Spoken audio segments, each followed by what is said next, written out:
So if you've ever been a fan of some of our fit checks where we tell you exactly what fits certain makes and model vehicles, then you probably have heard us say this before. You're on your own. You're on your own. You're on your own. You are on your own. But many times people are always saying, what exactly is this? And what do you mean I'm on my own? Well, today we're going to talk about that and answer some of the questions that have come in today's FAQ. Let's get into it.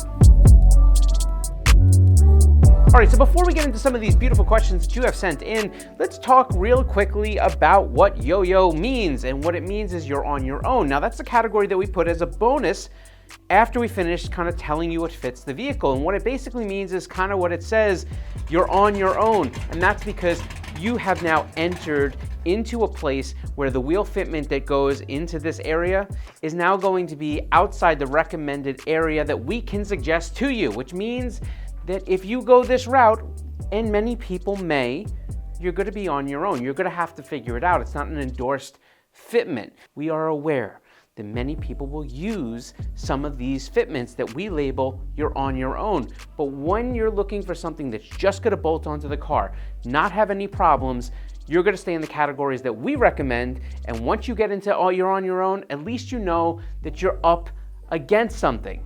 And these questions are going to answer what some of those somethings are. All right, so the first question we get here is, well, so you said I'm on my own. What are some of the ways that I can actually make this work on my own? I have to put the disclaimer in. Again, when I'm telling you these things right now, I'm giving you things that people do, not things that we're telling you to do. We don't endorse these things. So while you're on your own, what are some things that you might have to do to get this to work? Say you have a wheel that's going to be extremely aggressive, it's going to stick outside the vehicle. Well, depending on how much is going to require a certain solution. For example, if a wheel really sticks out beyond the fenders or quarters, you might need a wide body kit. You may need an over fender or a flare. There may be some other things like increasing the camber. You might see it, the wheel sticks in like this, all of a sudden they say, hey, clears no problem. Well, it's because the top of the wheel where it would rub doesn't experience any issues. Now, when you go that far negative in camber, what you are going to have is a wear problem, and you're going to have a handling problem.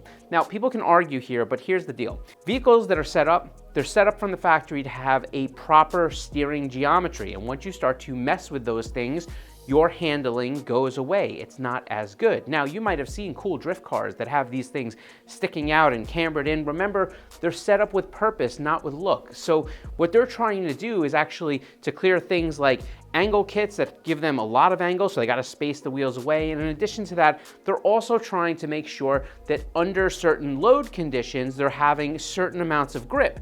And so that is a finely tuned, specified thing coming from a very educated race team that knows exactly what they're doing.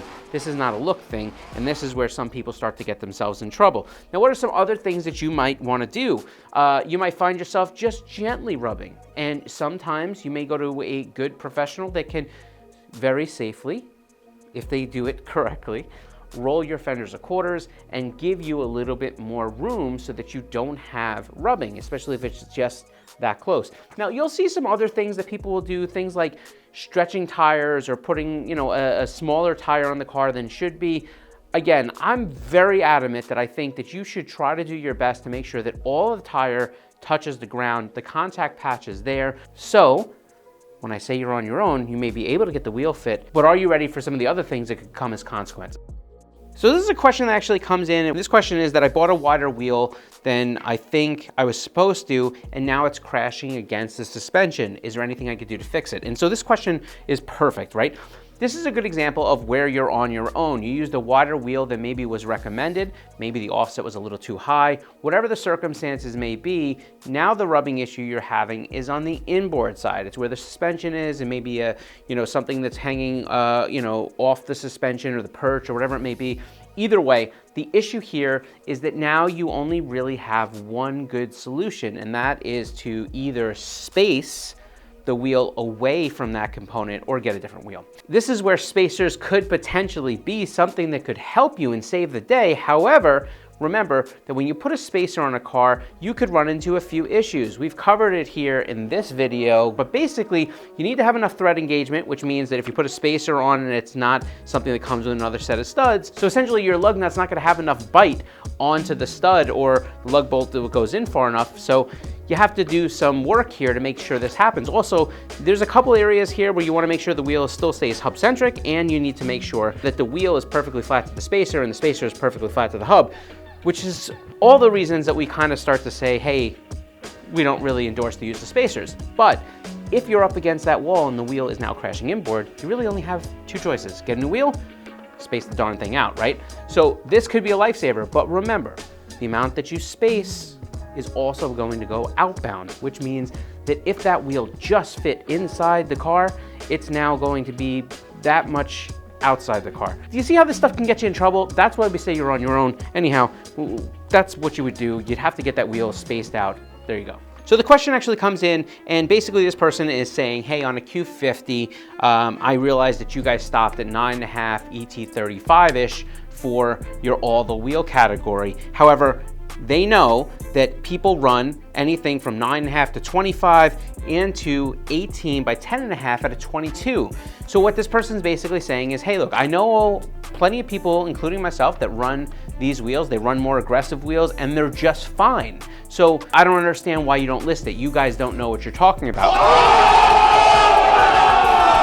So again, I'm gonna go back to this you're on your own thing. It doesn't mean that people won't do it. It doesn't mean that you can't do it. It doesn't mean that you won't find a way to make it work. It means that the ways that you found to make it work may not work for your vehicle, or they end up coming with complications later. And that's the part we're trying to steer you away from, because we don't want you to have a bad experience with wheels or tires. So when it comes down to this, first off, 18 10.5 technically is going to stick outside of that car, especially at a lower offset. But you also have to consider that there's a couple models of this vehicle. There's a Q50 Sport, which have an Akabono on it, right?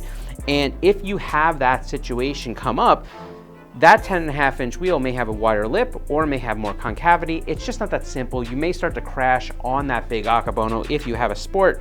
So these are some of the things that we think about when we go in and we start telling you about what fits and what doesn't. Now an 18 10.5 at a 22, again, is going to be extremely aggressive for that car. It's probably going to stick out. You probably had to short the tire. You may have had to change the camber a little bit. Now ride height, lowering it, sometimes that helps out because it actually kind of forces a little negative camber in. But again, these are things that the average person isn't going to be able just to bolt on and go with. And that's why we have to tell you that once you get to that point, you're on your own. Get it? Nice. Anyhow, that's it for me. I just came here to answer some questions. I think we've done that, so that's it. We'll catch you on the next one.